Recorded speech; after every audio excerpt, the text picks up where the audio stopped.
Bom dia, boa tarde, boa noite, meus queridos alunos desse curso de Biologia. Vamos para a nossa quarta aula desse curso de evolução.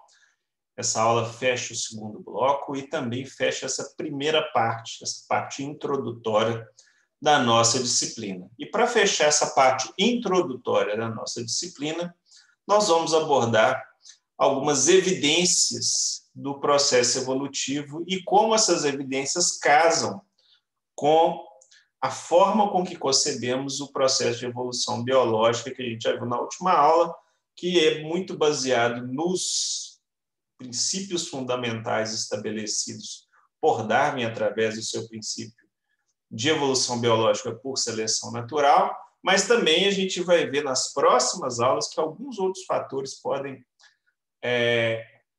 ser considerados, além da seleção natural, que modelam as populações, mas o princípio do modo com que a evolução acontece, né, por meio do princípio populacional, que a evolução é um processo histórico, que as variações são importantes, do princípio da ancestralidade comum, do princípio como novas espécies surgem através de divergência, né, de populações diferentes, quando populações começam a seguir caminhos diferentes, inicia um processo de ramificação, né? A gente chama de cladogênese, e esse processo contínuo de modificação das espécies ao longo das gerações, que a gente chama de anagênese, vai moldando as populações através das pressões do ambiente, da forma com que as populações se relacionam com o ambiente, e como que essas características dentro das populações vão sendo moldadas pela seleção natural e pelos outros fatores microevolutivos que nós vamos ver aí nas próximas aulas. Então, hoje nós vamos ver as várias evidências de que o processo evolutivo é um fato e deixou de ser considerado apenas uma teoria, e a gente vai ver nessa aula de hoje o que reforça essa afirmação de que o processo evolutivo é um fato. Queira você acreditando ou não, as espécies vão continuar se modificando ao longo do tempo, ou seja, as espécies vão continuar evoluindo, seguindo os princípios fundamentais estabelecidos por Darwin e refinados desde o neodarwinismo na década de 30 e 40, e recheada de novas evidências a cada dia por pesquisadores de alto nível. Vamos embora lá? Bom, gente, então a primeira coisa que a gente tem que estabelecer é que evolução deixa de ser uma teoria, né, que foi proposta lá no século XIX, e hoje a ciência e a sociedade, a maior parte da sociedade, né, não posso dizer por todo mundo, considera a evolução um fato. Então é bom a gente até definir bem esses dois termos, né, teoria e fato.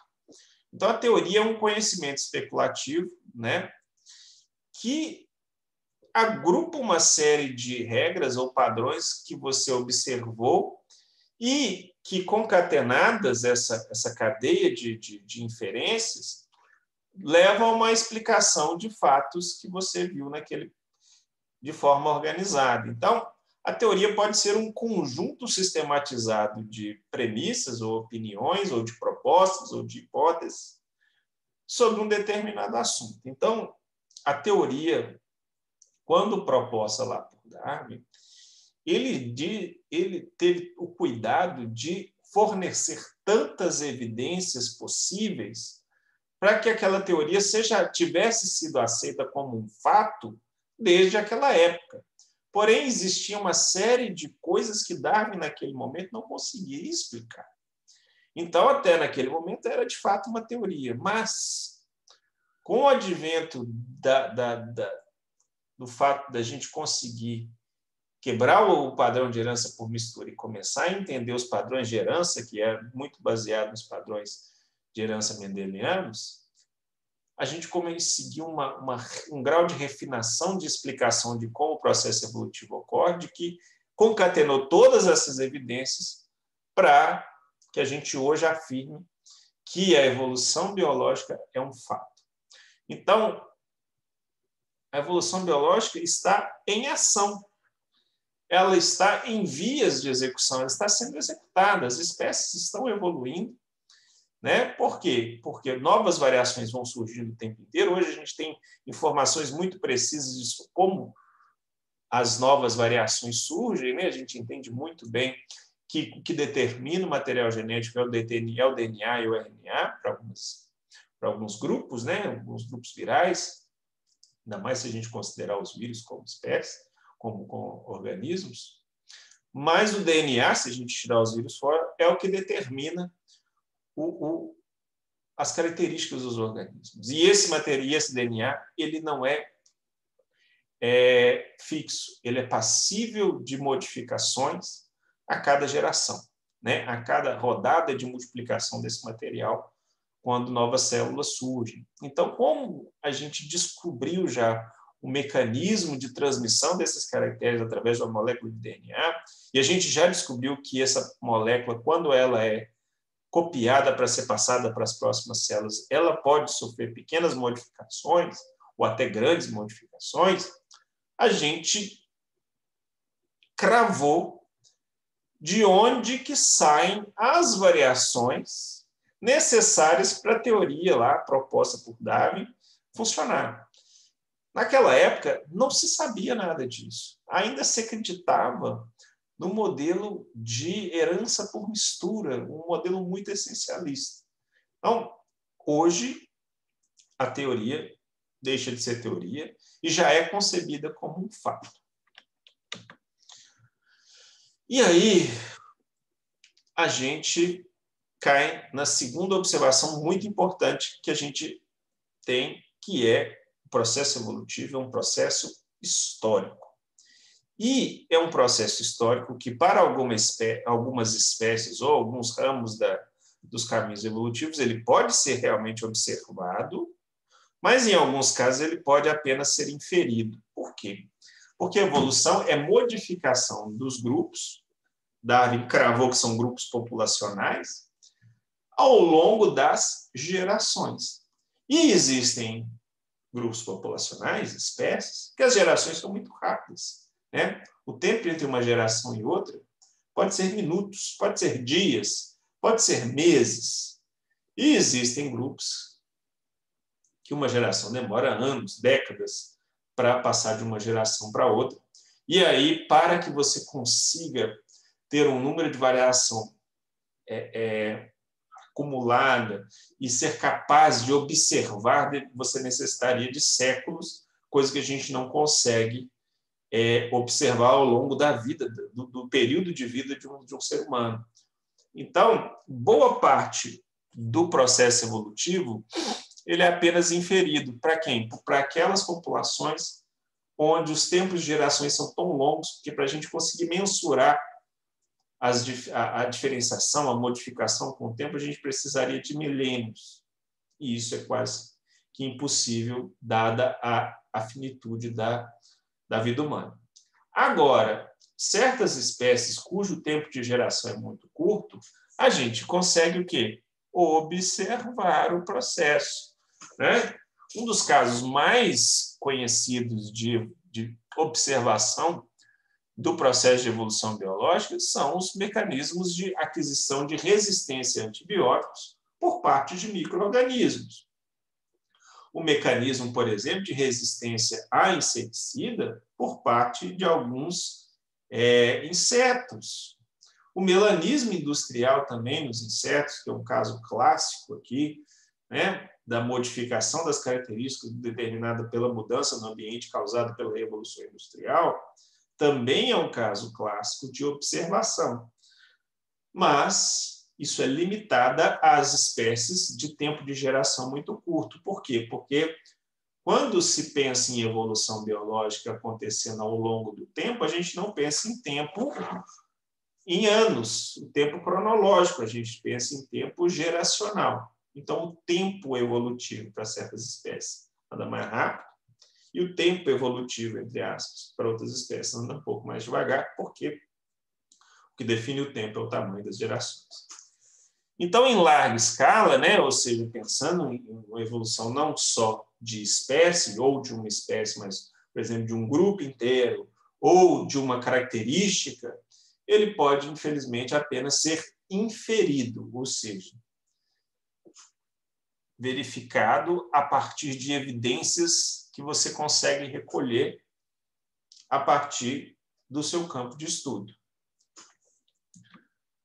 Então, aqui só mostrando, né, um caso clássico, que é o mecanismo de resistência a inseticidas. Eu falei isso nas últimas aulas, mas aqui só mostrando, né, que os inseticidas que existiam até a década de 40, os insetos eram praticamente sem resistência a eles durante uma década. Só que o que acontece? Esse tempo de uma década foi suficiente para que ocorressem surgimento de variações, e essas variações, algumas delas conferiam resistência a essas drogas, a parte dessas drogas, e aí, a partir do momento, parte dessas drogas, como, por exemplo, os ciclodienos, o DDT e os organofosforados, algumas espécies começaram o quê? Já no meio da década de 50, se tornar resistente a ponto de, na década de 90, a gente já ter quase 300 espécies, de 200 a 300 espécies resistentes a esses inseticidas, e esses inseticidas praticamente não são mais utilizados. Lógico que na década de 70, por causa disso, foram surgindo outros inseticidas, né, os carbamatos e os piretroides. No início, poucos deles eram resistentes, mas a partir do momento que se massificou o uso desses inseticidas, resistência também já começou a ser observada, né, tanto para carbamatos quanto para piretroides. Isso é o quê? É a evolução acontecendo debaixo dos nossos olhos. Outro caso muito interessante é a forma com que a gente observou ao longo do tempo a evolução do mosquito transmissor do vírus da dengue, né? A capacidade adaptativa desse mosquito variou muito. Antes ele só conseguia desenvolver seus ovos em água de boa qualidade. Hoje, qualquer tipo de corpo d'água é suficiente. Às vezes, antes ele precisava de massas de água um pouco maiores. Hoje, até dentro de uma tampinha de garrafa, você encontra focos de mosquito da dengue. E isso é o quê? São processos adaptativos que a gente está observando nessas espécies cujo tempo de geração é mais curto. Mas, para a maioria das espécies, como eu falei, a gente, na verdade, faz inferência. A gente tira as conclusões a partir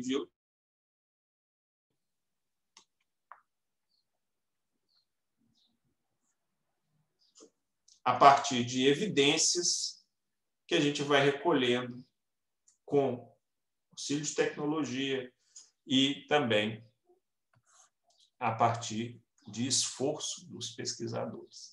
Então, as fontes de evidências mais exploradas pelo meio científico como evidências para o processo evolutivo, primeiro de todos, o mais importante, são os registros fósseis, porque são fotografias do passado, observação de espécies que ocorrem em ilhas muito próximas do continente, como que essas espécies se distribuem e a variação dentro dessas espécies.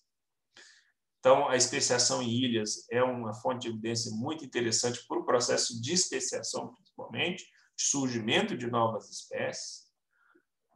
A verificação de caracteres homólogos, do compartilhamento desses caracteres. Então, essas evidências já começavam a ser acumuladas até antes de Darwin propor sua teoria, né? Os anatomistas já conseguiam levantar uma série de características sobre as estruturas dos animais que já se conhecia naquela época, então já se sabia muito sobre a morfologia desses caracteres desses organismos e já se observava que alguns eram muito estranhamente, né, parecidos entre espécies distintas. Qual é a explicação para isso? Darwin reuniu tudo isso e conseguiu uma explicação muito genial para isso, é que as espécies estão todas conectadas através da ancestralidade comum.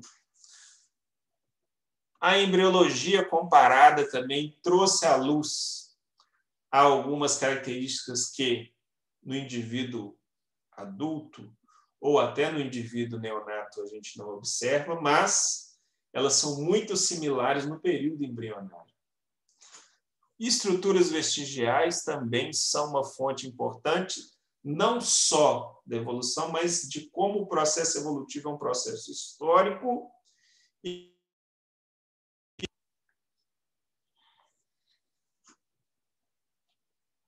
é um processo histórico e que o seu curso vai sofrendo mudanças ao longo desse processo, onde características que tinham alguma vantagem lá atrás não têm nenhuma utilidade hoje, mas estão presentes no organismo hoje porque foram herdadas de seus ancestrais.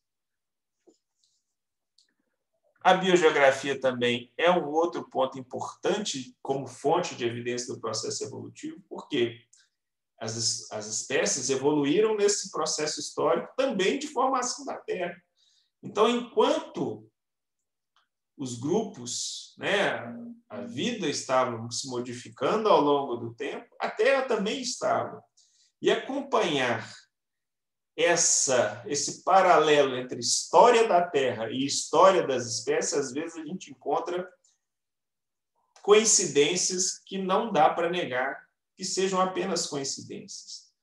A gente encontra informações que coincidem e que só podem ser explicadas porque a evolução da Terra estava acontecendo juntamente com a evolução das espécies. Então, aspectos da evolução da Terra, da mudança da Terra, explicam como que ocorreram mudanças nas espécies, reforçando esse princípio de que a evolução biológica é um processo histórico que depende não só de suas próprias características, mas também de características externas, fatores estocásticos que eu falei para vocês.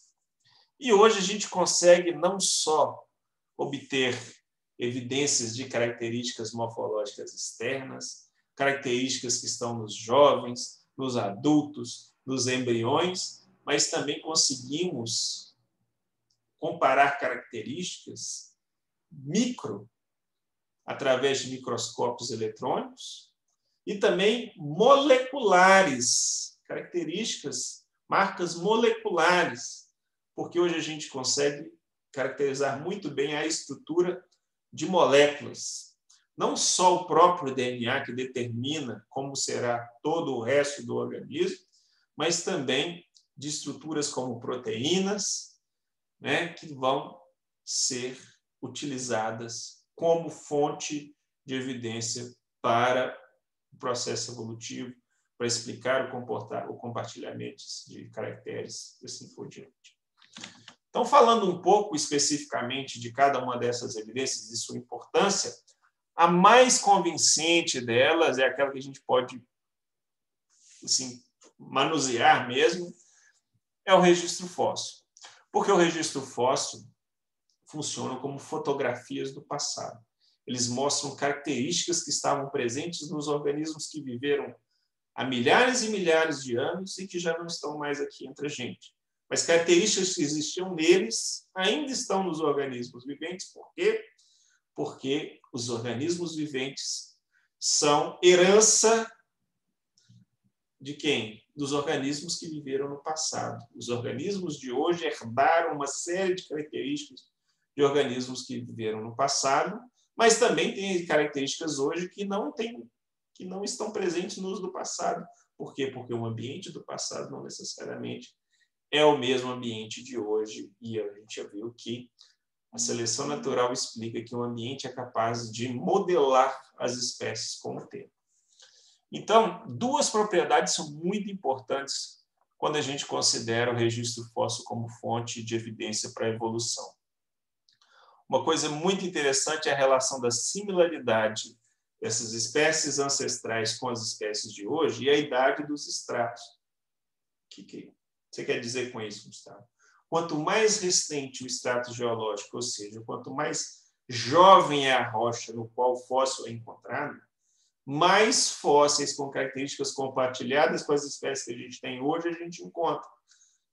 Enquanto que quanto mais antigo o extrato geológico no qual eu encontrei o fóssil, e provavelmente daquela data é o fóssil, menos características a gente encontra nas espécies que a gente tem hoje, né?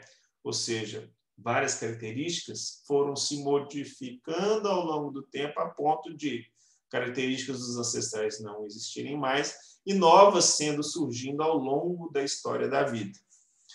E outra coisa importante é a uniformidade da informação. O registro fóssil é muito coerente quando ele é bem documentado. Então, não tem furos. Características de uma certa grupo podem surgir, mas eles não desaparecem e surgem de novo. Né? Há uma coerência no surgimento, no aparecimento de características, no compartilhamento de características entre outros organismos e até o compartilhamento de certas características dessas formas do passado com as formas que a gente tem hoje. Então, a gente não vê características brotando e sumindo, a gente tem uma coerência no surgimento das características, né? Então, qual a principal evidência que a gente tira dos fósseis? Primeiro, que os eventos de anagênese, o que são anagênese? Modificação das espécies ao longo do tempo. E cladogênese, ou seja, surgimento de novas espécies, novos grupos, são um fato. O registro fóssil é como se fosse um álbum de fotografias de toda uma história genealógica do passado, de organismos que viveram no passado e se extinguiram por lá mesmo. Então, lá eu tenho um registro de vários grupos que surgiram, que se extinguiram, vários grupos que surgiram e que deram origem a espécies que a gente tem hoje. Então, modificação e ramificação é o padrão e que Darwin já tinha explicado isso lá atrás. E o registro fóssil, às vezes, tem séries tão bem documentadas que parece não um álbum de fotografias, mas parece quase um filme, onde eu consigo contar a história de um caminho evolutivo todinho, como, por exemplo, eu já falei aqui nas nossas aulas das séries filéticas dos equídeos, onde eu tenho fósseis muito bem documentados de várias épocas, né? Desde aqui, 60 milhões de anos atrás, quase, né? Com o Iracotherium, que eram bem pequenininhos, apoiavam 4 dedos no chão, tinham dentes para pegar folhas de galhos. E a gente tem o quê? Todo um registro fóssil das formas de equídeos que existiram ao longo de toda a história da Terra, mostrando que a diversidade foi sendo moldada ao longo do tempo até a gente chegar no quê? Nos cavalos modernos com um porte muito maior do que a gente tem, do que a gente tinha no passado, com estruturas muito mais adaptadas para a corrida, para a fuga, com a dentição muito mais adaptada para o pastejo e não o pastejo no chão do que coleta de galho, de folhas em galhos, e isso é uma fonte irrefutável de que o processo evolutivo ocorre de fato, que ele é gradual, que o material genético que determina as características vai sendo moldado ao longo, as características vão sendo mudadas ao longo do tempo, né? O material genético ele vai sofrendo modificações, gerando variação, parte da variação vai sumindo, parte da variação vai dominando, e o resultado disso é uma mudança gradual nos padrões de características das espécies. Aqui só mostrando também, não só das espécies, mas como as características vão mudando, né? Por exemplo, aqui, há 300 milhões de anos atrás, como que se organizavam os ossos do crânio dos sinapsídeos, os répteis, que vão dar origem depois aos mamíferos, e como essas estruturas vão sendo modificadas ao longo dos anos, ao longo dos séculos, para gerar os organismos que a gente tem hoje. E além dos fósseis, a gente tem uma série de outras evidências inferenciais, como o compartilhamento de caracteres. Compartilhamento de caracteres, a gente tem que pensar da seguinte maneira. Imagina, eu tenho um membro superior aqui, que é o do ser humano, o do gato, o da baleia e o do morcego. A nadadeira da baleia, a asa do morcego, a pata do gato e o braço do ser humano. Aparentemente, são estruturas muito diferentes. Porém, se a gente fizer o padrão de organização dos ossos, eles têm até formas diferentes, mas a organização é muito parecida. E não é coincidência que esses organismos todos, mesmo que sejam estruturas completamente diferentes, tenham uma organização igual. O que faz com que estruturas tão diferentes tenham uma organização igual? Ou você acredita que o ancestral deles tinha a mesma organização e que ao longo dos caminhos evolutivos seguidos pelos felinos, pelos hominídeos, pelos cetáceos lá das baleias e pelos quirópteros lá dos morcegos, foram sofrendo modificações ao longo do tempo, mas mantendo o padrão de organização. É melhor acreditar, é mais coerente acreditar que isso acontece do que você acreditar que esses 4 tipos de membros tenham a mesma organização dos ossos, porém com ossos modificados em sua forma, por pura coincidência. É muita coincidência que todos esses organismos tenham o mesmo padrão de organização dos ossos. É lógico que não é coincidência. Esses organismos têm esse mesmo padrão de organização dos ossos, que aparentemente são tão diferentes, mas que estavam presentes no ancestral de todos eles e que, ao trilhar caminhos evolutivos diferentes, a anagênese, ou seja, a modificação gradual ao longo do tempo dessas características, foram formando o braço do ser humano adaptado a agarrar, a manusear, a pata do gato adaptada para a corrida, para a escalada, a nadadeira da baleia adaptada para o modo aquático e a asa do morcego adaptada ao voo. Então, é uma explicação muito mais coerente para esse compartilhamento de caracteres do que a mera coincidência, né? Imaginem aqui, gente, a estrutura da placenta aqui, ó, tanto em baleias quanto em onça.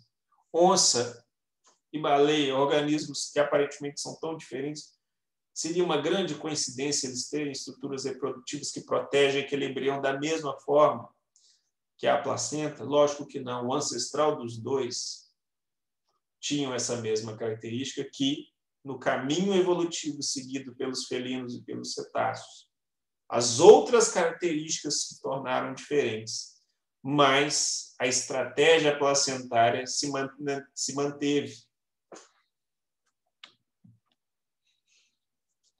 Então, o compartilhamento de caracteres quebra esse princípio de que uma característica aparece em tantos grupos por pura coincidência. Não é coincidência.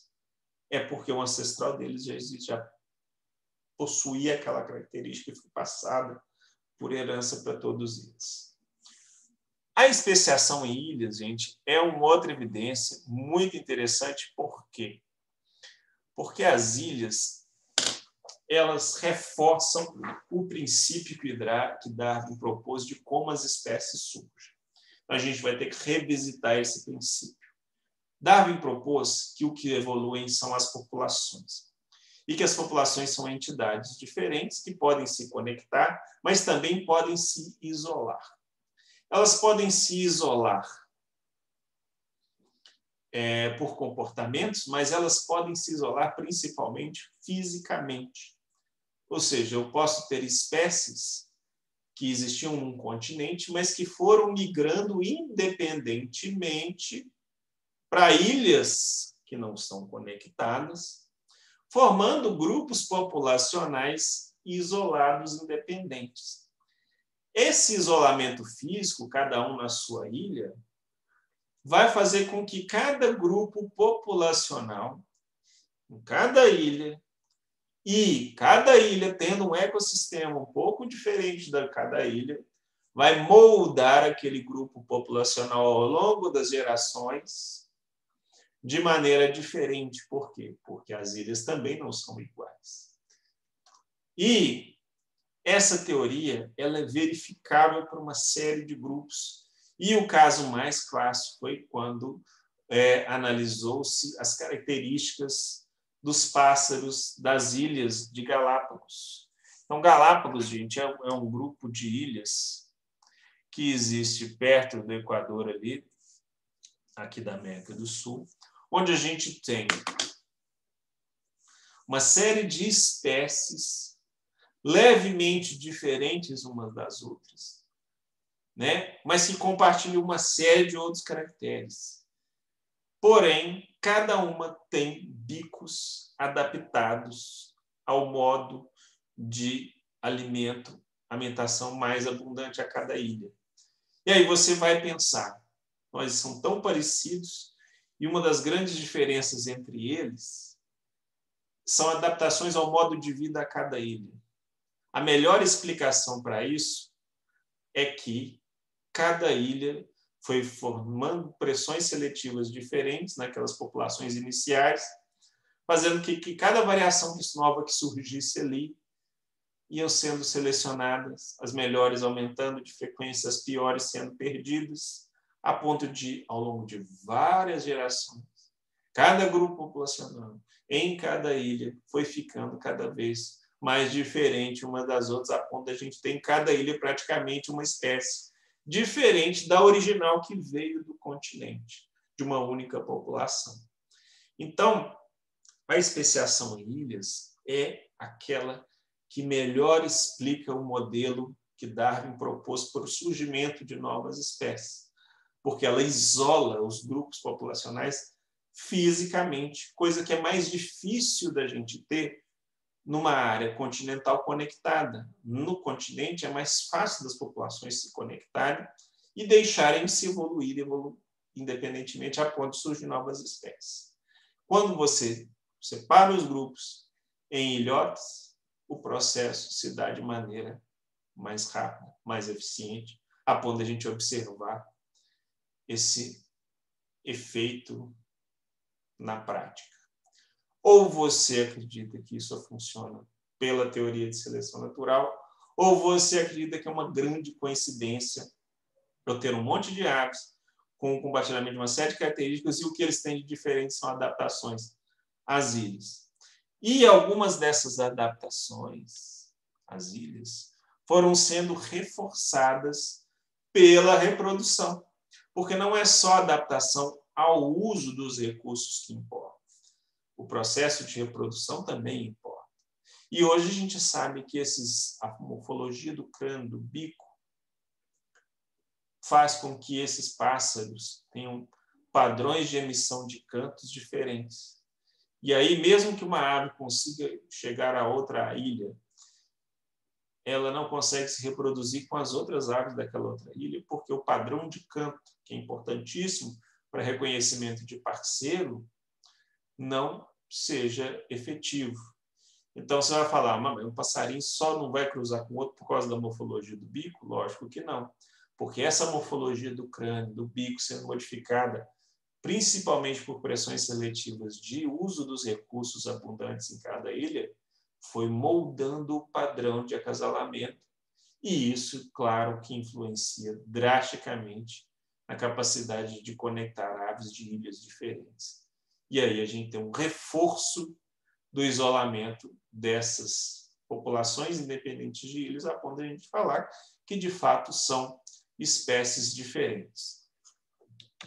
Legal, né? Outra fonte importante que eu falei, que são os dados da embriologia. Por quê? Porque porque muitas características que a gente não observa no indivíduo neonato, no jovem ou até no adulto, elas estão compartilhadas lá no embrião. Então, seria muita coincidência a gente ter o quê? Organismos tão diferentes como tubarão, salamandra, lagarto, gambá, macaco, homem, terem padrões de desenvolvimento embrionário muito parecidos. Isso é uma mera coincidência? Lógico que não, porque esses padrões de desenvolvimento embrionário já existiam desde lá, no ancestral de todos esses organismos cordados. Então, ou você acredita que essas características compartilhadas já estavam no ancestral e que foram mantidas na linha evolutiva de todos esses grupos que hoje a gente enxerga como muito diferentes, ou você simplesmente acredita que é uma mera coincidência todos esses grupos terem padrões de desenvolvimento embrionário tão parecidos ou tão similares. Então, quando a gente começou a comparar a embriologia, as formas embrionárias desses grupos que aparentemente no jovem ou no adulto são tão diferentes, a gente viu que tem um monte de semelhança. Pô, mas isso é uma mera coincidência? Lógico que não. A melhor explicação para isso, a mais coerente, a mais harmônica para isso, é de que não é coincidência. É de que esses organismos têm padrões tão similares, porque esse padrão já existia no ancestral de todos eles. E que o que eles têm de diferente foi sendo acumulado ao longo do caminho evolutivo de cada um deles. E aí, uma outra fonte de evidências são as estruturas vestigiais, como, por exemplo, a nadadeira aqui. O vestígio de ossos dos membros inferiores nas baleias, nos cetáceos. Aí você vai imaginar por quê que essas estruturas estão ali, né? Se você acreditar que essas espécies não têm uma ancestral comum com outros que tinham os 4 membros, tetrápodes, como você conseguiria explicar essas estruturas? A única explicação para isso é de que essas estruturas não conferem nenhuma vantagem para o organismo de hoje, mas elas estão lá por quê? Porque as características que estão no organismo de hoje vieram de um organismo do passado que, para aquele organismo do passado, os membros inferiores eram importantes. A presença do cóccix na espécie humana.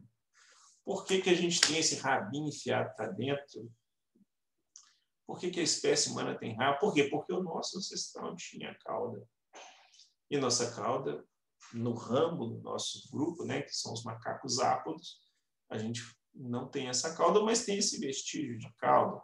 A presença do apêndice tão desenvolvido em outras espécies, na espécie humana, no nosso ramo, ela é um órgão vestigial, ela não tem função nenhuma. Regrediu. Mas por que essa porcaria está aí se ela não serve para nada? Ela não serve para nada hoje, mas lá nos nossos ancestrais ela tinha uma função. E assim por diante. Então, essas estruturas vestigiais reforçam a nossa herança. Herdamos as estruturas dos nossos antepassados, dos nossos ancestrais, muitas delas úteis até hoje. A visão, a forma com que nos locomovemos, a estrutura de nossas células que recebemos lá do passado, mas existemos outras estruturas como o cóccix. Como que nós explicamos a estrutura do cóccix se ele não tem função nenhuma? Por quê? Porque ele já existia lá nos nossos ancestrais e essas características eram importantes para eles. Mas o ambiente, por mais que coloque pressão sobre uma variação já existente, o ambiente também não direciona. Se uma estrutura não é usada, ela não regride. Quem pensou isso foi Lamarck, não é assim que funciona. Então, a gente tem até que tomar muito cuidado quando a gente vai explicar a questão, por exemplo, dos próprios dentes cisos na espécie humana, a gente achar que os dentes cisos estão regredindo porque a gente não usa. Isso é uma grande falácia. Isso está ligado à lei do uso do desuso proposto por Lamarck em 1808. vantagem, né? A gente tem uma erupção anômala, né, irregular do dente ciso, porque o ramo da evolução que levou a esses grupos populacionais da espécie humana que a gente tem hoje tem esse padrão anômalo de expressão desses genes e vão ficar assim ao longo de séculos e séculos, e eu acho que até enquanto a espécie humana existir na Terra, né? Por quê? Porque não há nenhuma pressão de seleção para que essas estruturas, quem tem uma erupção anômala, ou que não tem erupção, ou que tem uma erupção perfeita desses dentes na boca, não faz a menor diferença na sobrevivência para a espécie humana na Terra hoje. Então, quem herdou os genes que determinam a sua erupção perfeita, beleza, não vai gastar com dentista, nem vai sentir uma dor pontual ao precisar de fazer a remoção desses dentes. Quem tem os genes que tem uma erupção anômala desses dentes, nasce um, nasce dois, nasce nenhum, nasce só a metade, nasce no lugar errado, vai gastar o quê? Um pouquinho de dinheiro com o dentista, vai sofrer uma dor por uns dias e vida que segue.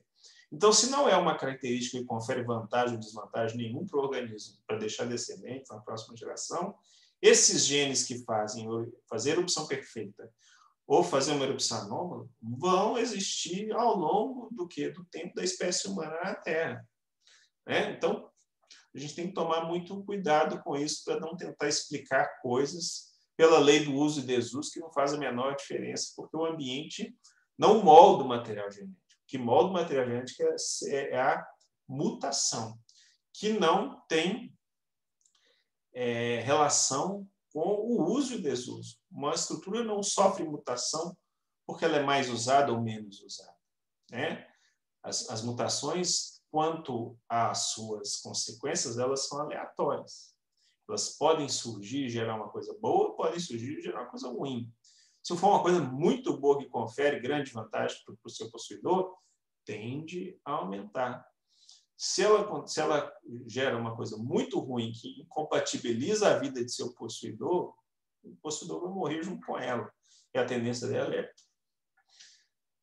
Mas não é porque se usa mais uma estrutura ou se usa menos que ela vai sofrer mutação.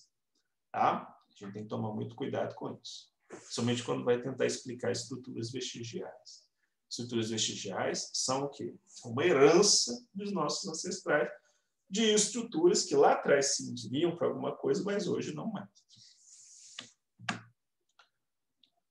E elas são uma quebra da falácia do design inteligente, que as estruturas dos organismos que existem hoje são perfeitamente adaptadas ao seu ambiente, porque foi o criador que colocou todas as espécies encaixadas no seu ambiente. Então, tem uma série de estruturas aí que não servem para nada, então o criador criou coisas que não servem para nada. Isso quebra um pouco esse princípio do design inteligente e quebra o princípio do finalismo, né? Que toda estrutura tem uma finalidade, toda estrutura está ali para uma causa final, toda estrutura, a essência leva a uma evolução, mas uma evolução para a perfeição. Então, quebra todo esse princípio e é o melhor argumento anticriacionista, porque o criador não ia criar uma coisa que não servia para nada. Né? Então, as estruturas vestigiais são importantes até para isso. E a biogeografia é uma coisa muito interessante, porque ela concilia a história da Terra, né, a Terra e o movimento dos continentes, e as erupções e os grandes erupções vulcânicas, choques de meteoritos, etc., etc.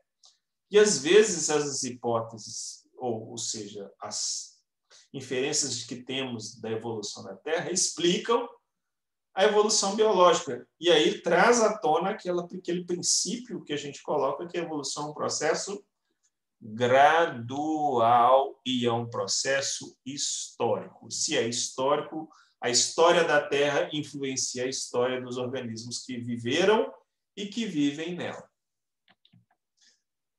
E, para fechar nossas evidências, já falei, mas vou falar de novo, da mesma forma que os anatomistas comparados nos rechearam de informações sobre o compartilhamento de caracteres, hoje os microscopistas eletrônicos e também os estudiosos da biologia molecular também nos recheiam de evidências microscópicas e também evidências moleculares de compartilhamento de caracteres e de evolução de caracteres nessas estruturas micro ou até nas moléculas.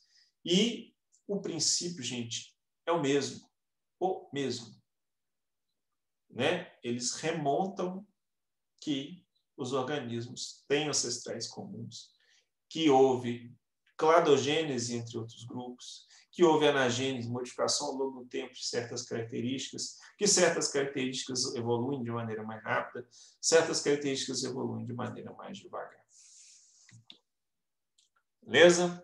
Então, pessoal, essas são as principais evidências do processo evolutivo que nós temos.